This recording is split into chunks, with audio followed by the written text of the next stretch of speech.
자기실현적 예언은 처음에는 거짓이거나 근거가 부족한 신념이나 예측이 그것에 따른 행동으로 인해 현실로 나타나는 현상을 의미합니다.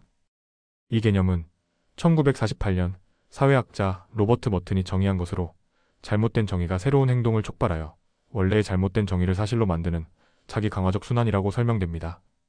이는 개인, 집단, 사회 차원에서 모두 나타날 수 있으며 긍정적이거나 부정적인 결과를 초래할 수 있습니다. 자기실현적 예언은 종종 편견, 선입견, 과잉일반화와 결합하여 현실을 왜곡하거나 새로운 현실을 형성합니다. 역사적 사례로 가장 대표적인 것은 1929년 미국 대공황 당시 은행의 도산입니다. 당시 은행이 파산할 것이라는 소문이 돌자 사람들은 은행으로 몰려가 대규모 예금 인출 사태를 일으켰습니다. 초기에는 은행의 재정 상태가 안정적이었으나 대중의 불안과 대량의 예금 인출로 인해 은행은 실제로 유동성 위기를 겪고 도산에 이르게 되었습니다. 즉, 잘못된 소문이 사람들의 행동을 촉발했고 결과적으로 예언을 현실로 만들었습니다. 또 다른 사례는 냉전 시기의 군비 경쟁입니다. 미국과 소련은 서로가 핵전쟁을 준비하고 있다는 공포에 휩싸였고, 이는 대규모 군비 확장과 핵무기 개발로 이어졌습니다.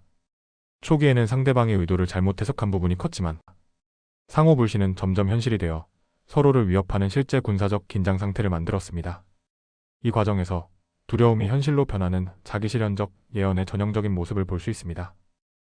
교육 분야에서도 자기실현적 예언은 뚜렷하게 나타납니다. 교사가 학생을 우수하다고 기대하면 그 학생은 기대에 부응하기 위해 노력하고 실제로 학업 성취도가 높아지는 현상이 대표적입니다. 반면 교사가 특정 학생에 대해 부정적 기대를 가지면 그 학생은 자신감을 잃고 기대에 따라 성적이 저하되거나 문제 행동을 보일 가능성이 커집니다.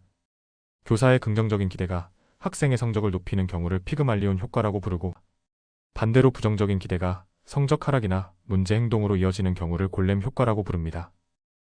사회적으로는 특정 집단에 대한 부정적 선입견이 해당 집단의 행동을 실제로 변화시키는 사례가 있습니다.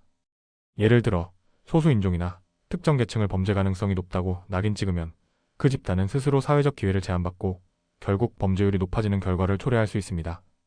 이는 낙인 이론과도 연결되며 개인이나 집단이 부정적 기대를 내면화하면서 기대를 충족시키는 방식으로 행동하는 현상입니다. 자기실현적 예언은 정치에서도 중요한 영향을 미칩니다. 선거에서 특정 후보가 승리할 것이라는 보도가 나올 경우 유권자들은 승리할 가능성이 높은 후보에게 표를 몰아주며 결과적으로 보도가 현실화되는 경우가 많습니다.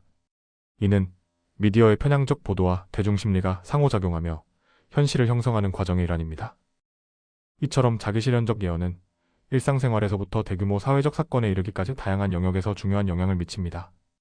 이는 우리가 신념과 기대가 행동에 미치는 영향을 이해하고 부정적 영향을 최소화하기 위해 신중한 태도와 비판적 사고를 유지해야 하는 이유를 잘 보여줍니다. 이상 자기실현적 예언에 대해 알아보았습니다.